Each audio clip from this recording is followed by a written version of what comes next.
Hey everyone, welcome back to the channel. Thanks for tuning in for another episode. Guys, I know it may not seem like the off season, but it is in fact the off season for me when it comes to tournament fishing. And generally speaking, I always like to go through all of my tackle, all of my rods and reels, all of my different tackle compartments, all of the different boxes, and go through every lure, every little piece of equipment that I can to determine if I've got any issues that I can resolve before the start of next season. And a lot of that really just comes down to preparation. I love to be prepared. I hate having stuff all over the place. And generally speaking, I don't mess with this until the winter time. The thing is, with the tournament season starting at the end of January, and I like to fish all the way up usually to around Thanksgiving, and then you've got the holiday season in the middle there. The last couple of years, I've really been crunched on time in terms of being able to get everything done. So I'm starting this year earlier. I'm going through a bunch of my different boxes full of lures to make sure that everything is ready to go for next year. So I kind of wanted to walk you through this step and give you a couple of little tips and pointers that I come across. Right now, I'm actually starting with some crankbait boxes. I'm not going to go through the rods. I mean, this is a rod right here I've got where I know one of the guides needs to be epoxied on, but I'm going through everything to make sure I can have it ready to go for next year. I'm starting with my lures because that's stuff I can organize, and I know I've got some boxes that I'm not going to use that much between now and the end of the year. In fact, some of these boxes I'm going to put on the shelf until the start of next year. So I'm trying to go through stuff to have it all prepped. Right now, I've got just a random box of crankbaits. These are mid-diving crankbaits. So when it comes to my crankbait storage, I generally break them up into shallow running, mid running, and deep diving crankbaits. This happens to be a mid diving box. I may use some of these come the end of the year, but generally speaking, for me, as soon as the water temp starts to cool off, the crankbaits I'm going to be using are deeper diving crankbaits. And from that standpoint, a lot of this stuff I can kind of put off to the side. But when I go through a box like this, I always generally look for a couple of things. I'm going to be looking to see if I've got any rust on any of the hooks or any of the hook hangers or any of the split rings. Here's a couple of lure Jensen's. So I'm going to be looking at the hooks, the split rings, if I've got a clip on it, anything that may have a little bit of rust. If there's rust, I'm going to take it off, replace it. So if I've got a hook that's rusty and the split ring's still good, I'll remove just the hook. But a lot of times if the hook is rusty, the split ring is rusty too. So I replace both those. But I'm going to go through it completely, just make sure everything's in tip-top shape. I'm looking to see if the hooks are in good condition. Is one of the barbs or one of the tips of the treble hooks bad? If so, I replace it. And it probably sounds like I replace a ton of hooks.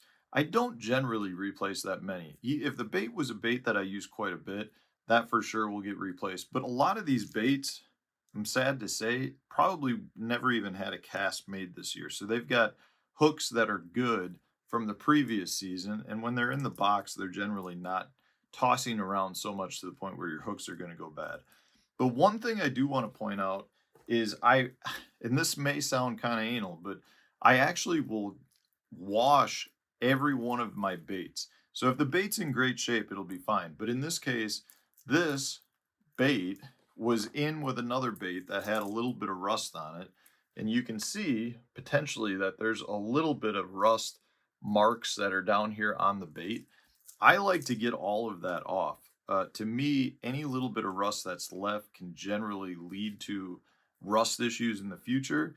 And the longer they're on your baits, the harder they generally are to get off. So what I do is this is just a Mr. Clean Magic Eraser. You just get it wet, and then you can see, like in this case, you can see there's some rust up in this area. I'm just going to take it, and I'll just rub that right off. Generally speaking, most of it comes off really good. Let's see. So hopefully you can see that. There was a little bit of rust on the other. other side, but I mean, it came off just fine. So I'll do the whole bait. And the whole goal here is just to prolong the life of my baits. I'm not looking to, make them necessarily sparkle, but you'd be amazed at all of the different little spots that you can get to clean up. So that's something that I'll do. And I know it takes me a while, but again, a lot of these baits haven't been used. A lot of them are still in good shape from previous years, but I don't think there's anything wrong with taking care of your tackle. I mean, a lot of these baits are baits I've had for a long, long time. I mean, I've got a lot of old wiggleworts in here, a lot of various baits, a lot that are discontinued, and there's nothing that bugs me more than having baits that didn't get used and are basically completely trashed because of me not caring for them. It never ceases to amaze me, I guess, how often I see other anglers and even professional anglers who will like open up a box and it's just like a box full of rust. I don't understand that. Like the last thing I want to do is have baits that are not in tip-top shape, ready to use come tournament time, because that's going to lead to problems. So I'll actually go through all of these boxes, make sure that they're cleaned up, there's no rust issues, the hooks are good, split rings are good, all of that. That's another thing with split rings you want to look at, is to make sure that the split rings are still nice and tight and that there isn't a gap. If there is a gap in them, that's one you might want to replace, because those are the ones that can lead to problems down the road. So I'll go through each of my hard bait boxes doing that. And then what I'll do is I'll go to my terminal boxes and then I go through all the different hooks and weights and different pieces of terminal tackle. And I literally will go through and do inventory.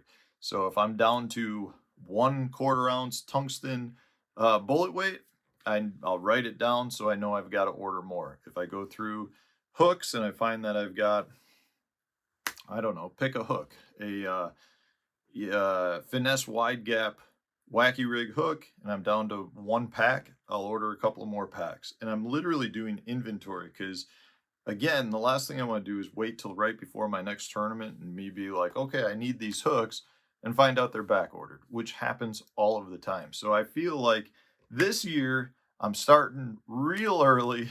Hopefully, I can get caught up and get ahead of the curve, because, man, last year was a rat race in December and January before my season started. But I get a lot of questions from people like prep wise, what do I do? And another one that goes with that too is fishing line. Like fishing line, there's this assumption that like most pros replace fishing line before every tournament day.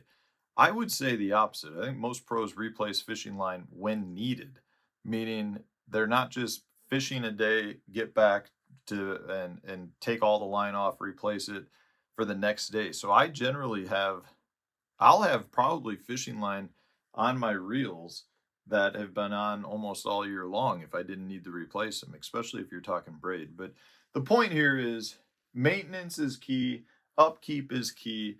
The other nice thing to doing this is not only do I remember what tackle I remember where I have it. When I've got as much as I have and I've got it as organized as I do, it's not uncommon for me to think of a bait that I need and not remember which box I have it in. But when I do this, I definitely can keep everything organized. I'll replace some baits that maybe are falling out of the rotation with new baits that are moving into the rotation. The point here is I like to be organized, and I'm starting now. I'm giving my baits a bath, and whether that makes me crazy or not, that's okay with me, because that's my routine. And hopefully this helps you in some way. I don't know, guys. Thanks for watching. I appreciate all your support.